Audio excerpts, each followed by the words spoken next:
welcome to War with a Mate. Hello, good evening. It's us. It's me, James, and it's you, Andy, and it's War with a Mate, and it's a great podcast. Thanks for listening, everyone. Good night. Okay. So you're taking that tiredness to the recording, are you? I am. It doesn't go away. You have been a tired guy all afternoon. James needs a nap. Yep. James needs a nap. I'm really, really sleepy. But the game has really helped invigorate me because nothing wakes me up more like spreadsheets and, well, that's it. It's just been spreadsheets. It's been water consumption. That's been today's big thing. How's that been going? Well, I had to first of all finish off my fuel evaporation. So the fuel's evaporated, the water's evaporated, and now it's going into the bellies. Well, the water's going into the bellies of my hungry men. But it's went all right. It's not super bad. I don't have as much water as I started with. And I think by the end of next week, I'm going to have even less water. Such is the nature of drinking water. Anyone getting dangerously thirsty, do you think? No, it doesn't look like it. Like I say, I've still got a lot of the water distribution to do, but I don't think anyone's in bad nick when it comes to the water side of things. So that's pretty good. Yeah. Also, we're both in Upstage 1. We're both officially in Upstage 1. That should have perked That's me up big. a little bit, but apparently not. Upstage 1, a go-go, which means after we get this water stuff out the way, we're actually ready to start doing some of the shipping. Shipping stuff. Yeah, some of the more exciting Because if bits. it's not land trucks, it's sea trucks. Yeah, the big sea trucks. Fuck those sea trucks. So, yeah, that'll be movement of ships. Then there's also construction, training.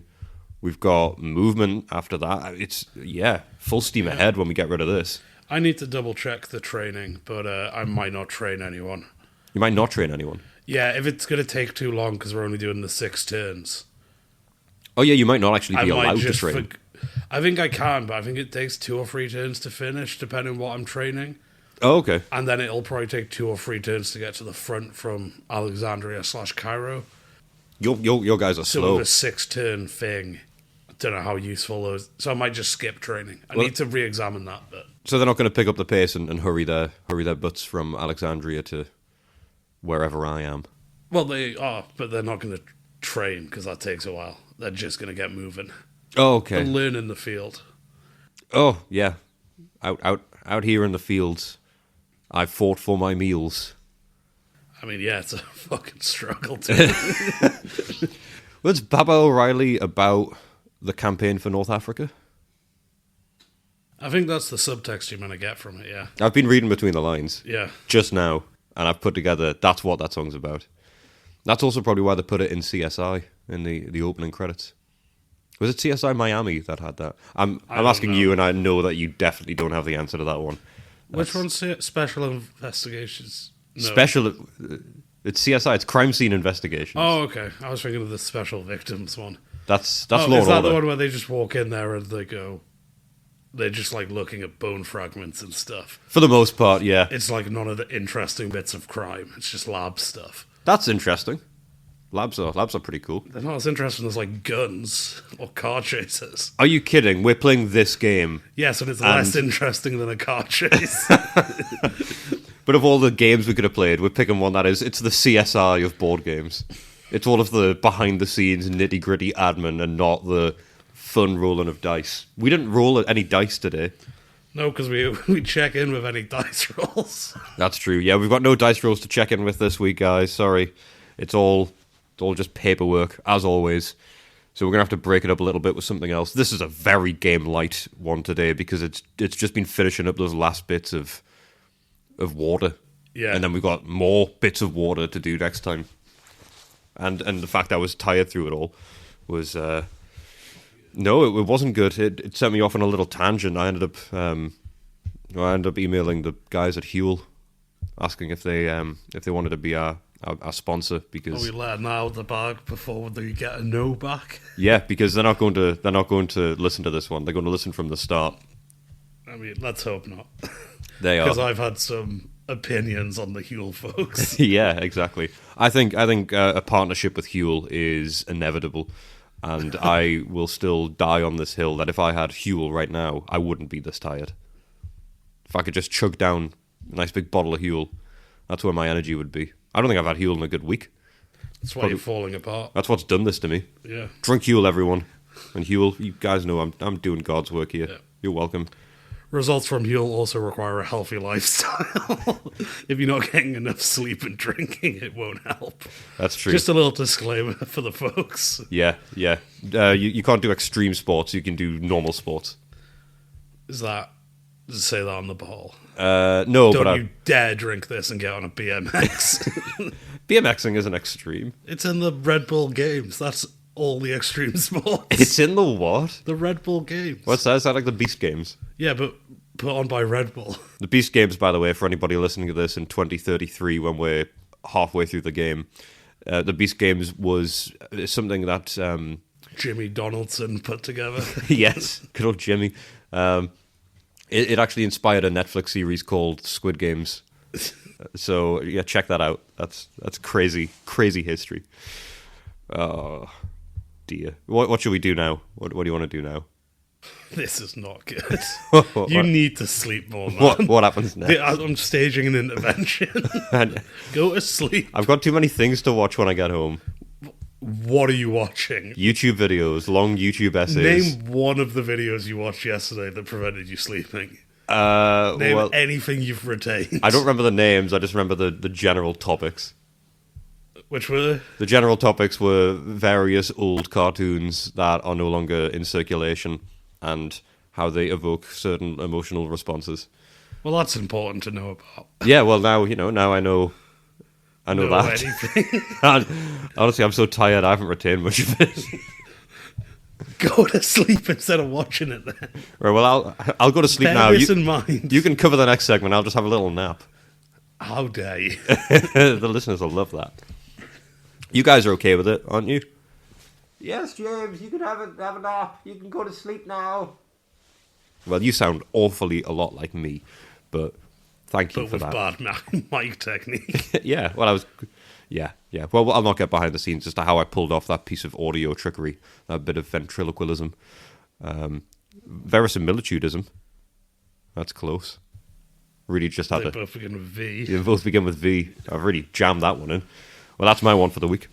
Shall we see what the good folks have been sending us over? Yeah. I think that seems Let's like a good idea. get some telegrams. Telegrams are coming in, and there it is. There's the telegram noise. Let's hope I'm not too tired to forget to edit it in, otherwise we're going to look like crazy people. I mean, yeah. Or sound like crazy people. Hopefully you sleep in the next 2 days. Hopefully. So let's have a little look at the Instagram. So wow. So we've got those 2 Instagrams that we knew about. We've just received another one 7 minutes ago. Oh, okay. Should we have a little look at this one, this fresh one? Okay, so what have we got here? So someone, right? Okay, so this is a live reading, if anything. So we've just put up a story on the Instagram of me looking at one of the spreadsheets and not really enjoying it, and somebody's actually replied to our story. Eon, I'm not sure if I'm pronouncing this right.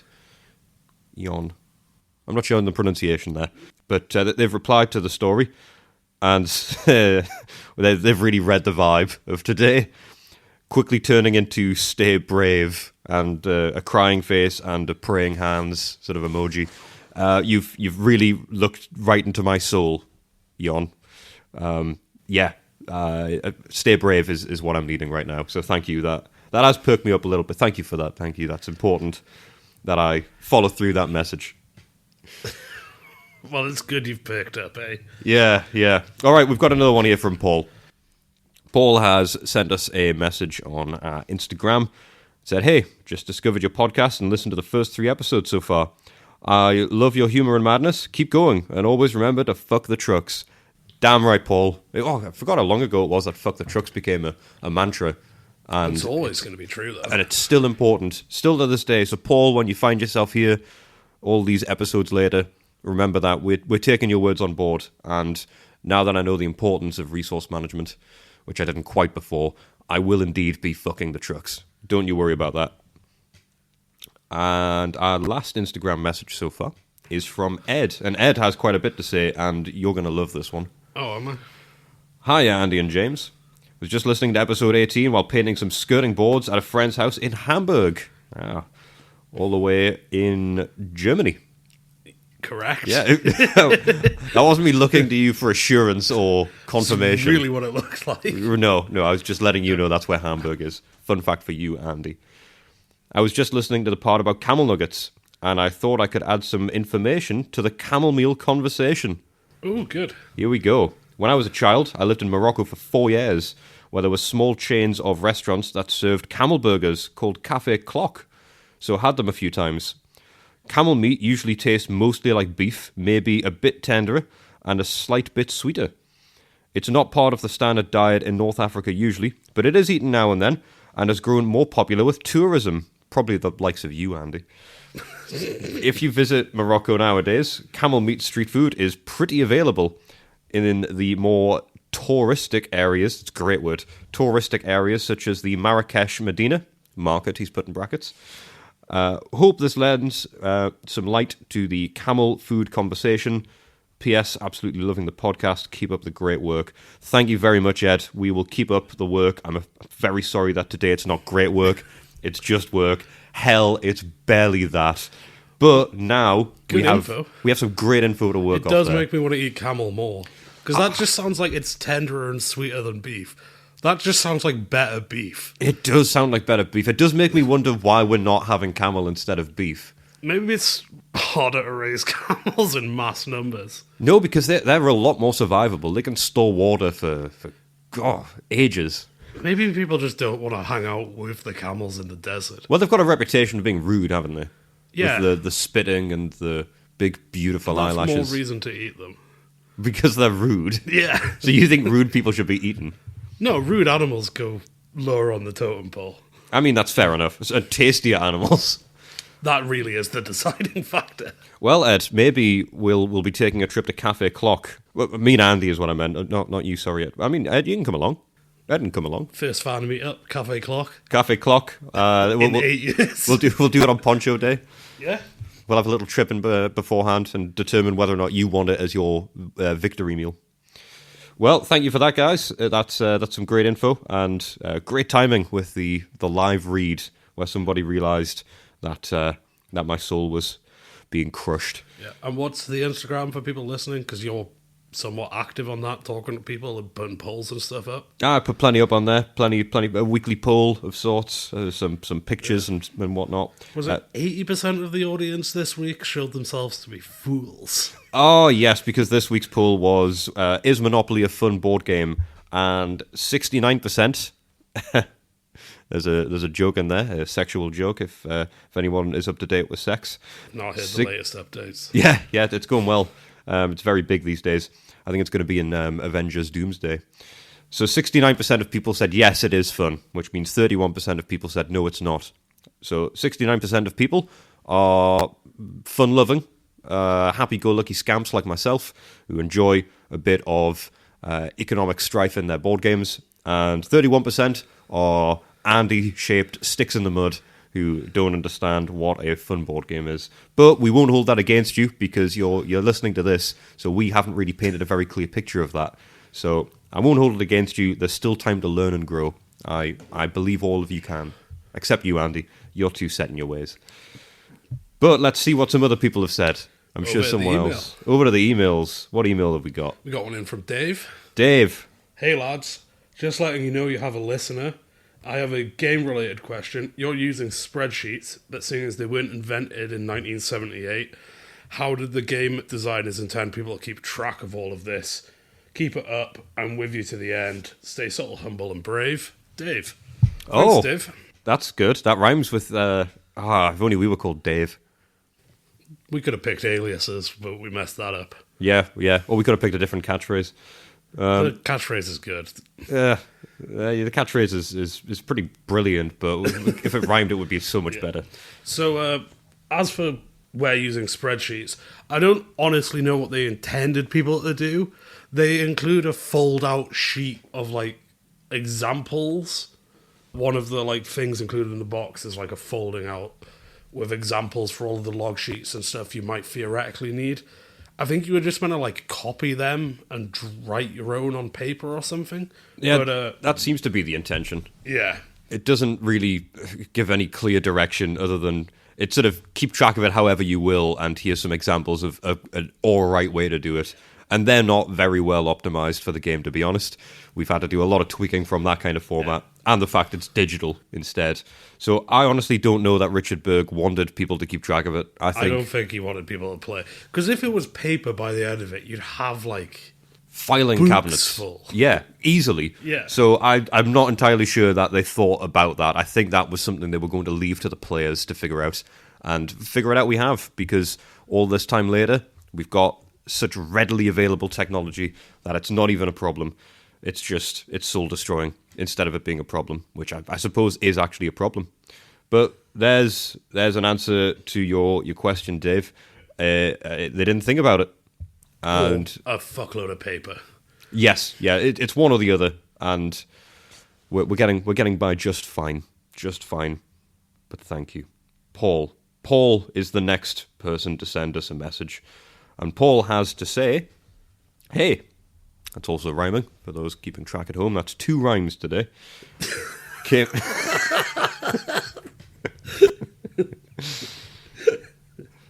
the rhyme counter going. Hey, ding. Ding was that, okay. Came across your podcast from Reddit, and I'm so pleased that someone is taking on the mammoth task of actually playing CFNA. I believe that the designer admitted that he had never play-tested the game, so I'm sure he'll be pleased with the feedback for CFNA 2. Well, Richard Berg's dead, Paul. I'm sorry to have to break the news to you there. We're just talking about him, but it was posthumously. Richard Berg has passed away. We did, a few weeks ago, find out they are planning to release a new streamlined version of this game in the next year or so. They are. That's probably what he's referring to. So that'll be the sequel. So if there is somebody out there who's collating feedback, absolutely we'll be passing it on.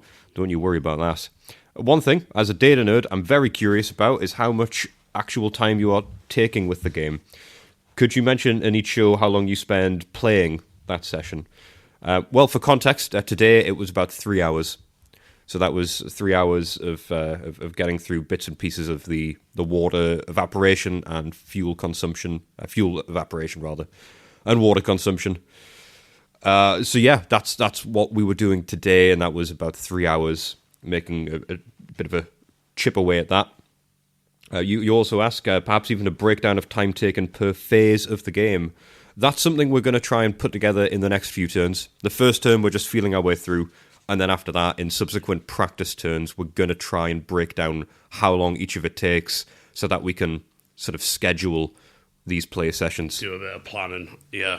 So it'll make it a bit easier to determine how long we'll need. This phase is also definitely going slower.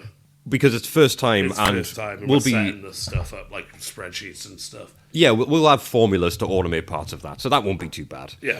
We'll figure that bit out. We'll get there. And will you be posting your errata FAQ on Board Game Geeks so that people following in your footsteps have some guidance? That might be a nice give back to the community. I'm not sure that encouraging people to play this game is a give back. I feel like that's some sort of curse that we're passing on to people. But we will be doing that at some point, yes.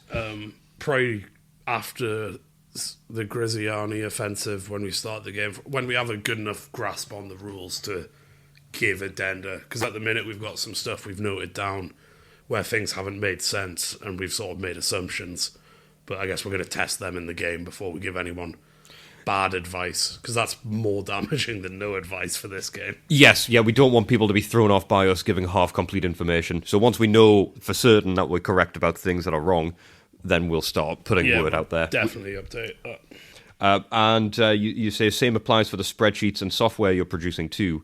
Again, yes, once we know everything works, we'd be more than happy to put that out there so other people could give this game a crack, a bit more streamlined. That will probably be much further down the line when we know that it works in the long run. But that's all something that will be put out there at some point. You will be welcome to it. Yeah, we'll drop the template spreadsheets and stuff, and the code for the software I'm writing at the minute is very ugly, but if I take the time to tidy that up, maybe that'll go on GitHub at some point. So yeah, keep an eye out. It will all come out at some point. It will be distributed. Our podcast social media includes GitHub. Our podcast social media is it's creeping up there bit by bit. Things are happening. I really hope that this podcast goes from strength to strength, and perhaps you get some famous guests on the podcast on big anniversaries. Thank you, and keep up the amazing work, Paul. Well, thank you, Paul. We also hope it goes from strength to strength. Right now, it feels like this is a bit of a dip, because I am a shell of my former self. However, Andy's still here. He's still keeping things going. So I think we'll be just fine. Next week, we'll be back to double strength, and we'll be bringing on a famous guest next week. That's right, people. Idris Elba is coming on to the podcast next week, a renowned Huel advocate. So, yeah. Or, if he's not available, maybe it'll just be us two. But almost certainly. Well, the ball is in Mr. Elba's park now, so he his park. probably listens. So if you want to let the fans down, Idris, that's not something I can control. But we are interested in getting guests in that are attainable. We just don't know who. We are. We've got some conversations going on. Yeah. We've got some things in the works. We just need to figure out how everything works best for people. So it is something we're working on. We will follow up with that advice. Thank you. All right. What have we got next? Who's next? Ty. Ty. What's Ty saying? Dear Pervert, hello. I'm very excited to send in an email finally. I was hoping to be the first, but I know I'm not. I've been listening to your podcast on the drive to work, which is about the length of an episode. Okay. As an avid wargamer for years, I was curious to hear a podcast where two guys are trying to finish the famed campaign for North Africa. I've been trying to get my hand on the game for years since I heard about it, but it's rather scarce here in the States to my knowledge. Having played Tabletop's Hex World games, say that 5 times fast, I didn't say it once successfully, before like Squad Leader, Panzer Blitz, Ardennes 44, and a few other niche titles. I do have a few questions about the game and just in general. So, question 1, how does the storm work exactly? Is there a visual thing on the board? Is it, or does it take up from X coordinate to Y coordinate? And are there any other major impacts beyond just your supply lines sucking? So, in terms of the visual component, it is unfortunately all theatre of the mind. They don't include any storm pieces. I wouldn't have been shocked if they did. A watering can or something to permanently damage the board. But no, it is just a case of it affects certain maps. Yeah, There's so 5 the maps. Broken into 5. Yeah. A, B, C, D, E, and this affects B, C, D. So the Yes. middle 3 maps are experiencing a rainstorm, which, yes, makes our supply lines suck more. It would prevent or slow down construction if we were doing that. You can't build things in a rainstorm. And also we can't fly our planes. That's a Which is massive a one. big one. Because we still don't really know how the planes work, and we can't test them this time round because we can't get them up in the air. Yeah. Well, it's kind of almost all our planes are on, well, I don't know about you, but most of the planes for me are on E.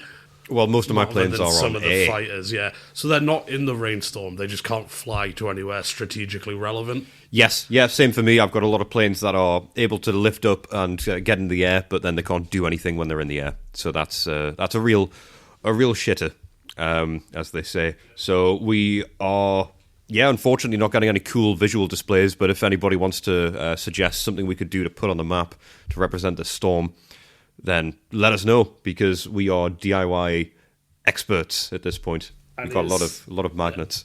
Second question. Do the dead camels have an effect on morale, or are they just dead camels for the sake of dead camels? I think they're dead camels for the sake of dead camels. Ty, I think you know damn well that we don't know what the dead camels are for. We are trying our best to figure it out, but honestly, I think it would affect morale. Definitely. Yeah. If I was hopping into a plane to transport some supplies in a desert war situation, and they're like, all right, come on, James, and you get, just move past those crates, and you have to tuck in next to these dead camels. I'd be like, oh no, this is not a place I want to be. Whoever's in charge is just an idiot. Whoever's in charge doesn't care about me.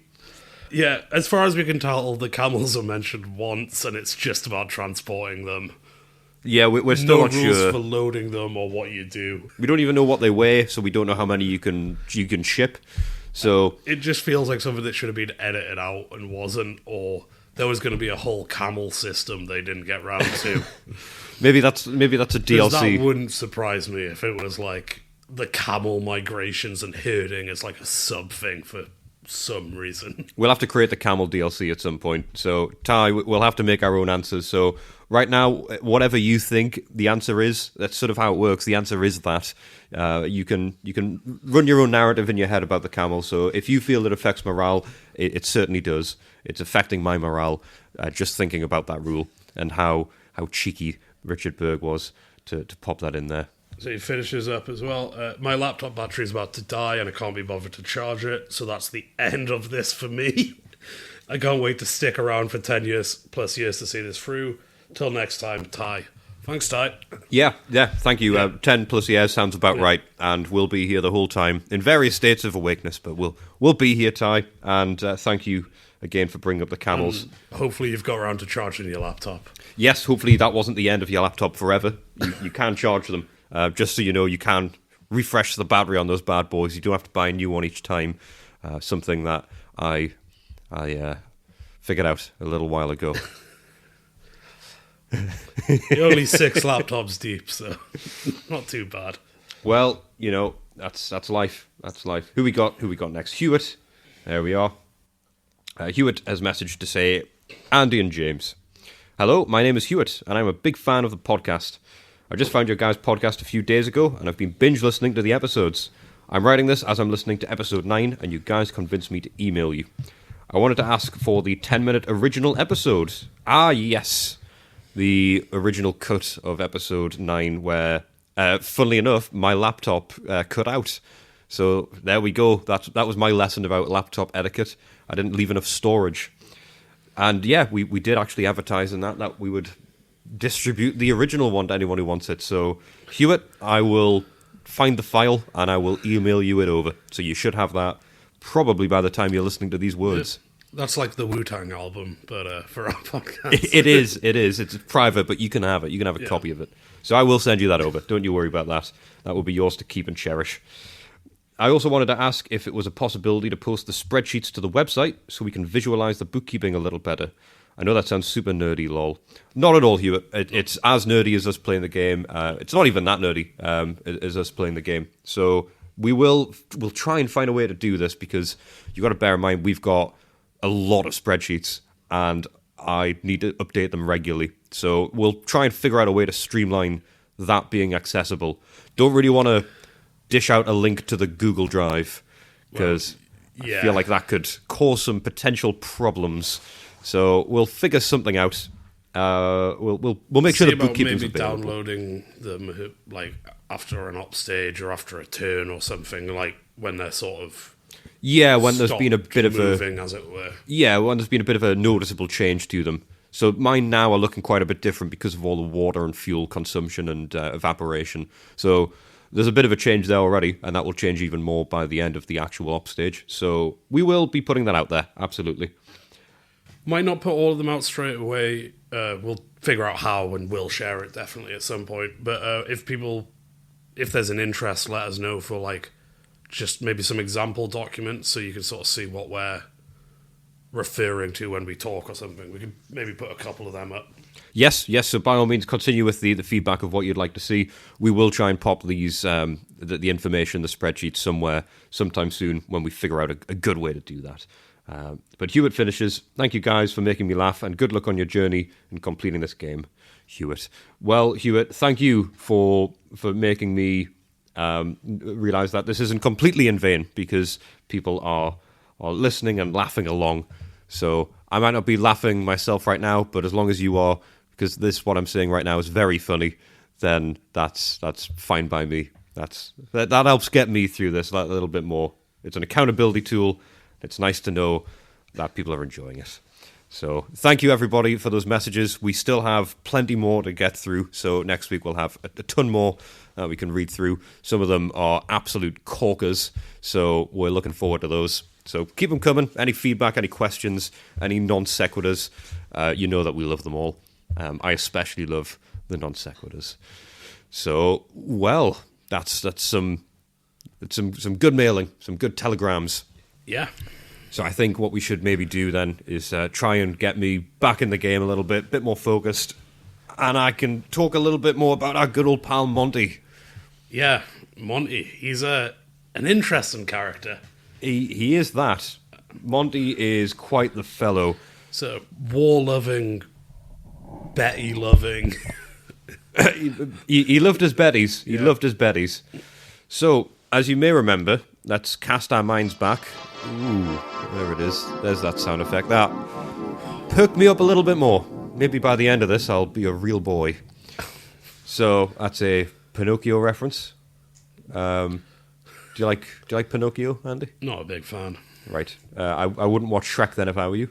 He's in that quite a bit. Yeah, it's probably the worst part of that. No. The worst. I'll get into the worst part of Shrek with you another time. So, Monty, as you may remember, had just found out that war had been declared on Germany by Great Britain. That had happened. I'm sure he gave a little fist bump. Fist pump. Fist bump. Who's he? Fist bumping himself, sort of powering his hands together. like a Power Ranger activating his suit, calling the Zords. War mode. I think he was always in war mode. So the 3rd Division, which he was up at the tippy top of, shows up in France as part of the BEF, the British Expeditionary Force, in 1939. And good old Monty was almost immediately found in hot water. You see, Monty was reprimanded by not just military officials, but also the clergy for his very forward and blunt attitude about the sexual habits and sexual health of his soldiers, specifically relating to venereal disease. Was he pro? He was pro-sexual health in preventing the he was like giving his guys condoms and stuff. Well. So this was so bad. Let's get ahead of it. Yeah, no, trust me, I'll get to it. Don't you worry. It was so bad he almost got dismissed until his superior Brooke stepped in for trying to have his soldiers not have rotting dicks because of the. Well, to be fair, it says that he used incredibly stark language, a bit like I guess what you just have there when you said rotting dicks into the mic. So I guess you're a bit of a Montgomery in that sense because he was using language so extreme in this communication that it got him in real trouble. So is he just telling them to be careful and like aggressively? I think so. That's the impression I'm getting. Is he like put a bag on it, boys? Well, that's not even that bad. I don't even think that's even. Well, what he had done, he distributed an information pamphlet about the prevention of VD, venereal disease, which was apparently so obscenely worded that the Church of England and some Roman Catholic senior chaplains objected to it. Those guys rarely agree on anything.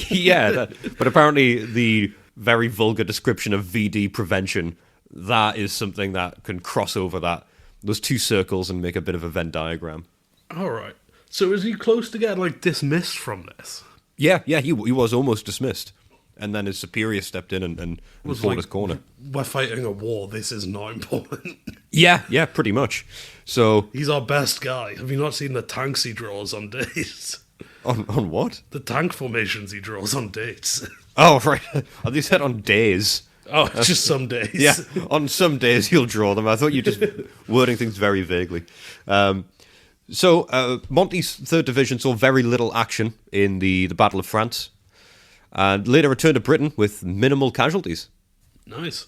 A lot of it said to be down to his training. You would go through some very vigorous training routines with them. So Monty really had them in ship shape. Okay, so they came back mostly all right, but they were fighting and stuff. They were in like a back line. Yeah, they did see some action from what I can ascertain of the 3rd Division, but they weren't super frontline in the Battle of France. And upon returning, Monty kicked up another storm by criticising the command of the British Expeditionary Force and was relegated to divisional command of the 3rd Division, which at the time was the only fully equipped division in Britain. Okay, so he says his regiment or unit is the only one that's properly equipped, and he comes in and looks around and goes, "You guys all suck." Seems to be the case, yeah. Seems like he might have been right on that one. if he's got the only equipped guys. Yeah, he definitely has something to say about that because he's come back with a fully outfitted group. So everyone's still okay, but for the most part, minimal casualties. So, what else was notable during this time? This is a quite an impressive one. So, in December 1941, he was given command of Southeastern Command, and eventually executed Exercise Tiger in May of 1942, which is to date the largest military exercise in the UK's history. All right. I've never heard of it. Yeah. So it saw over 100,000 troops involved, had them marching over 100 miles across the country. All right. Just getting used to marching? Or? Yeah, well, that and other aspects involved in that. Couldn't really find a whole lot of information about the ins and outs of it, but it has been described as incredibly gruelling.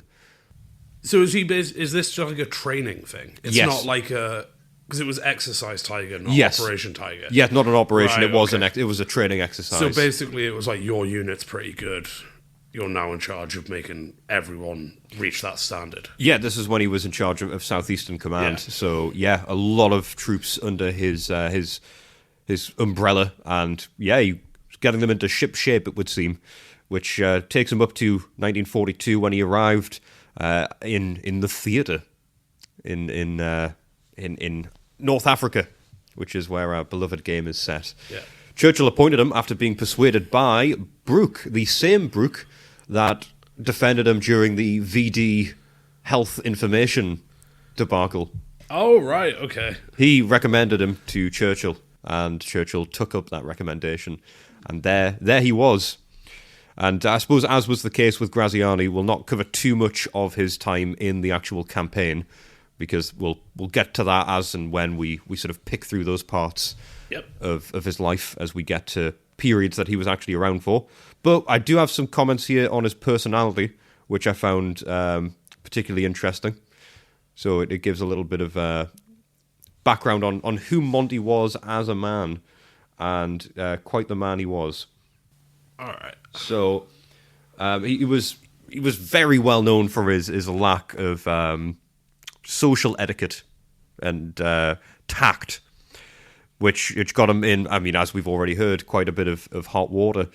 There's a mention here from Brooke, the man who seems to be getting him out of his biggest fan, getting him out of hot water. He is liable to commit untold errors in lack of tact, and I had to haul him over the coals for his usual lack of tact and egotistical outlook, which prevented him from appreciating other people's feelings. And he also supposedly suffered from a war. He also suffered from an overbearing conceit and uncontrollable urge for self-promotion. He ended up as the head of all British forces, I believe, so that worked out pretty nicely.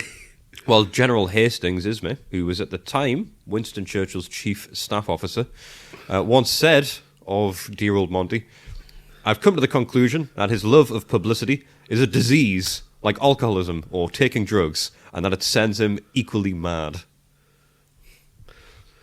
So he's no social graces, but he loves fame and wants to be at the height of... Yeah. Okay. Yeah, it is a strange... It's a strange crossover. It is said, though, so the psychiatrist, Michael Fitzgerald, wow, James is tired on this one, has argued that he was likely autistic. So that's gelled with what you've said. Yeah, the very stark and abrupt behaviours. The tank formations on the beach for a date. Yes, yeah. I mean, the few autistic people that I've met and had in-depth conversations with, sometimes you do get the hit of, well, that felt like it wasn't very nice, but I also know that's not how it was probably intended. Yeah. And it seems as though Monty was probably the same, because he was getting results and he was going in the right direction. He wasn't picking up on those social cues. Well, he's getting really good results from... We'll go more into his war stuff, but it's my understanding in general he's one of the most well-renowned British generals from this period.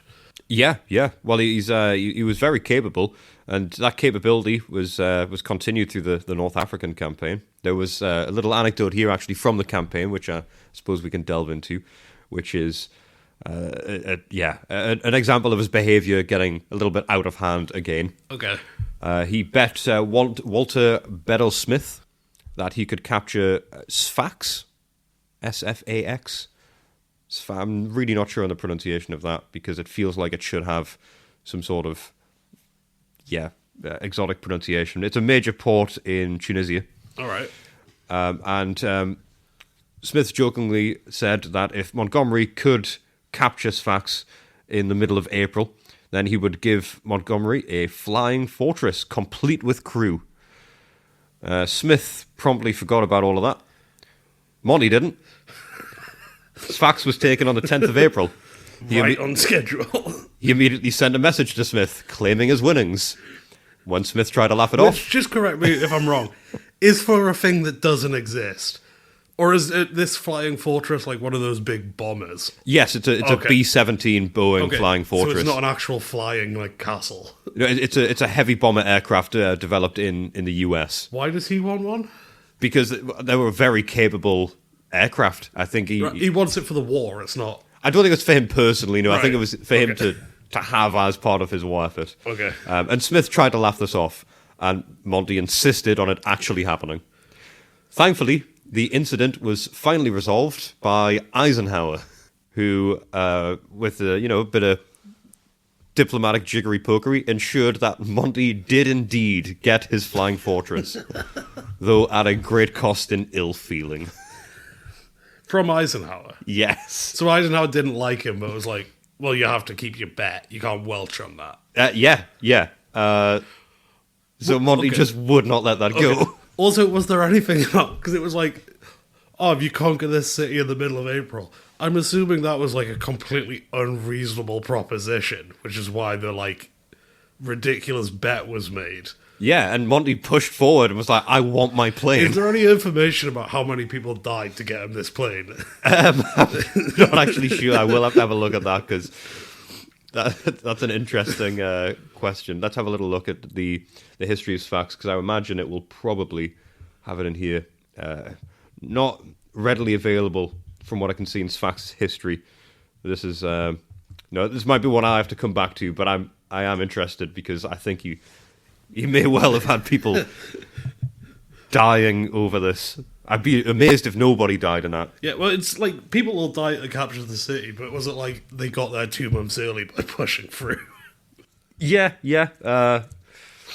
Monty is, a very interesting character, and I suppose summarised quite succinctly here by Churchill, who supposedly, by all accounts, a faithful friend. Okay.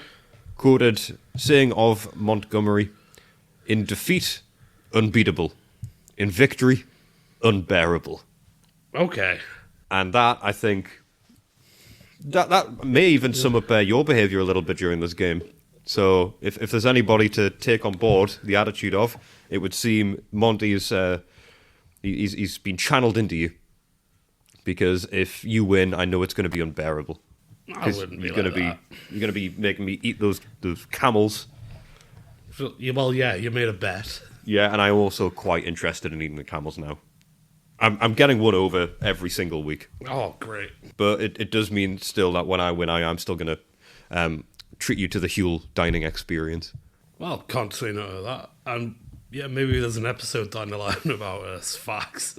Yeah, maybe we'll delve into that. So that's a bit about Monty. We will return to him at some point. Monty will return in Avengers Doomsday, and we'll also in this game when he shows up. Yeah, when he actually pops up in the game, we'll get into his history a little bit more, and I'm sure eventually his death. We'll get all the way through to the end of his life, and for now, I'm trying to hang on to my life by the threads. I'm going to sleep so well tonight. I promise when I get back, I will just go to sleep. You're going to watch such bullshit. I'm not going to watch any more bullshit. I'm going to go to sleep. Okay. I'm going to get some real good shut-eye. You're not going to watch a thing about how Patrick from SpongeBob is secretly socialist or something? No, but is that a video? I saw your face there. You were gonna search that up. No, I've made that up. Don't go looking for it. Someone must have commented on it somewhere. Oh, it probably does. What is Patrick's political leanings? I suppose let's leave that one. Let's maybe find some other common ground. And now for something nicer. A little oasis in the war. It's time for some common ground. I'm trying the intro for common ground. I'm recording it. Maybe. Yeah. I think that was a good segue. That was very natural. I'm still slick. I'm tired, but I'm still slick and charismatic and all the other positive traits that I wield so well. So, for the uninitiated, Common Ground is a segment in which Andy and I decide to try and build this bridge back up of our friendship, since we're competing against each other, and we take turns each week coming up with a topic that we will then have to find some common ground on, something to agree on. And I believe it's your turn this week, Andy. Your time to present the common ground. Yeah. And what would that be? It's not a great one, but, you know. Well, that sort of fits in with the vibe of the episode. Yeah, I wish I could have brought this up. This is a low-energy one. But I've been walking around, you know, in general my whole life since early on, but recently I've just been looking around and all these houses are so fucking boring. So I think people should start painting their houses bright colours more often, like in cities and stuff. So you want people to do what they do in the kids program Balamory? Yes.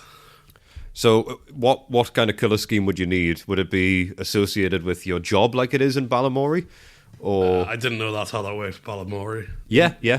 So Okay. I didn't realise that was a sort of categorisation system. Yeah, it's like a tier system of society. So is that what you're trying to impose here? No, I just make your house bright and interesting to look at. But why? Because they're all grey and brown and boring. Yeah, they're meant to You've got to blend say in. it would be better walking around Balamory than like just some boring terrace street. Well, not Balamory in particular, because the characters are very upbeat and energetic. And for anyone who's not aware, because I know a lot of you guys listening are in America, Balamory is a kids' TV program here in the UK, or it was a good 20 years ago, maybe? Yeah, where 15, a guy 20? with a moustache tried to make us not be fat.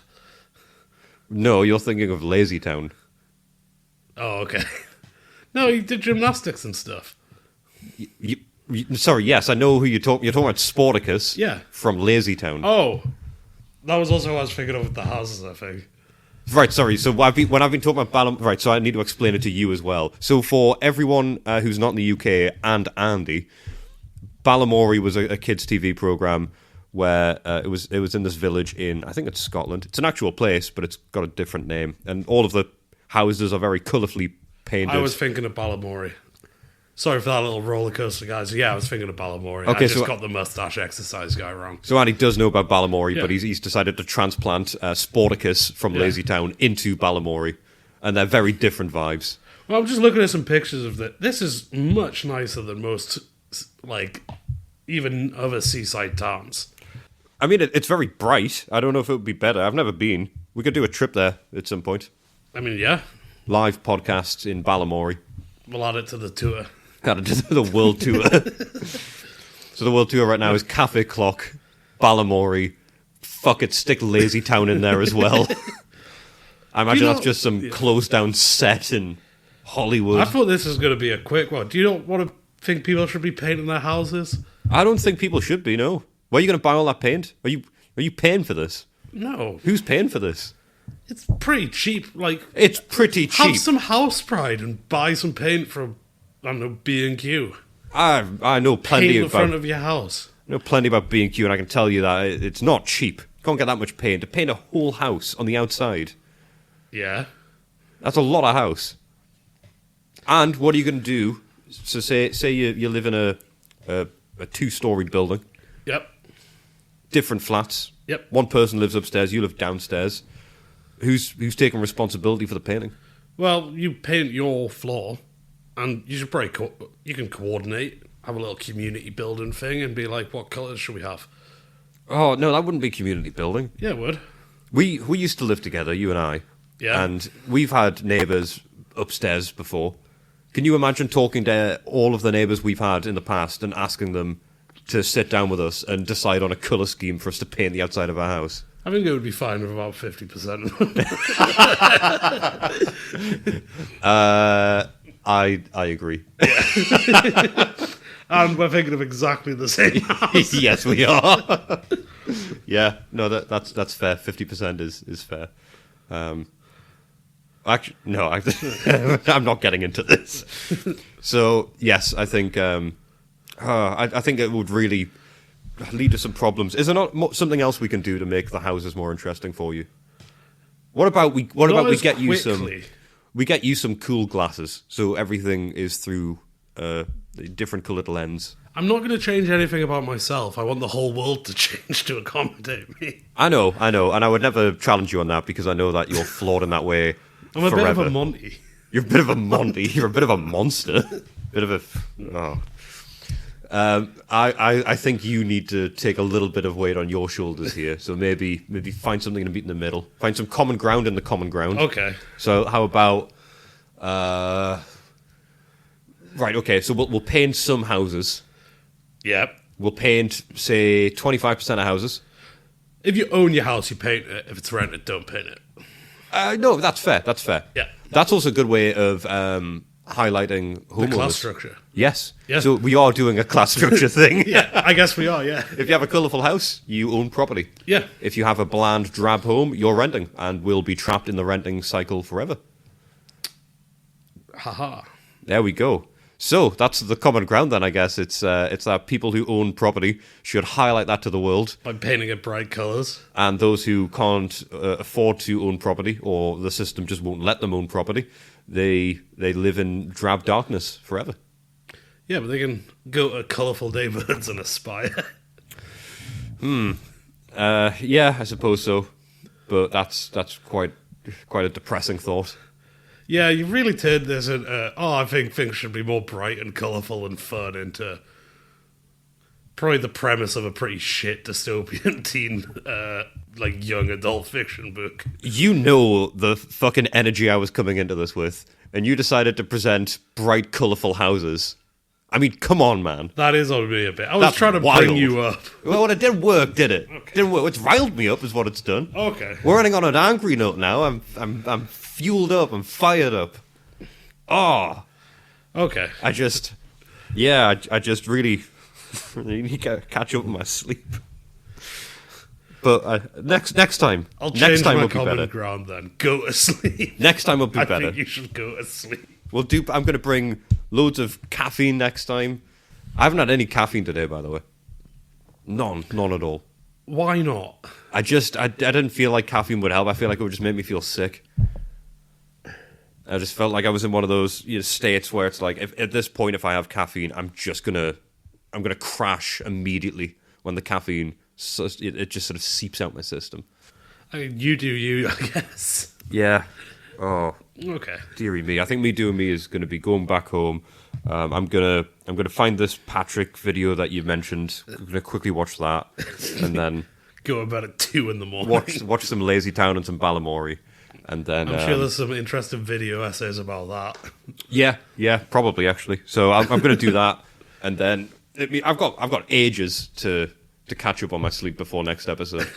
Ages. So I'll catch up. Well, you better fucking do it. Next one's going to be great, guys. Next week we've got a great show. It's got Idris Elba. It's got me awake, and Andy is going to remember what Balamory is and not put Sportacus in it. Hopefully at least one of those things happen. Yeah. Idris Elba, baby. It would be so funny if we did through some complete insane thing. He shows up and you're just like, I'm tired, man, shut up. I would never tell Idris Elba to shut up. Oh, that's good. He's a detective in Luther, and he's mean in The Office. Well, I'm gonna go get myself a little bit of shut-eye, just a little bit though, and we'll speak to you next time. Yeah, stay subtle, humble, and brave. And I forgot to say, the the emails, you can send them into info@warwithamate.co.uk. And to reiterate, the Instagram is warwithamate, because I don't think I said it earlier. And we will also have a YouTube channel coming up sometime soon. Details about that next week. Yeah, we'll figure that one out as we go. But that keep an eye out for that. Keep an eye out for that. It won't be there just yet with any content. So if you find it, there's nothing to look at. But subscribe. Day oneers. Right, I'm actually going to go now. I'm going to go to bed. So sleep well. And stay subtle, humble, and brave, as Andy said. I'm going to go for a little nap in the deserts of my bed. Thanks for listening. Good night.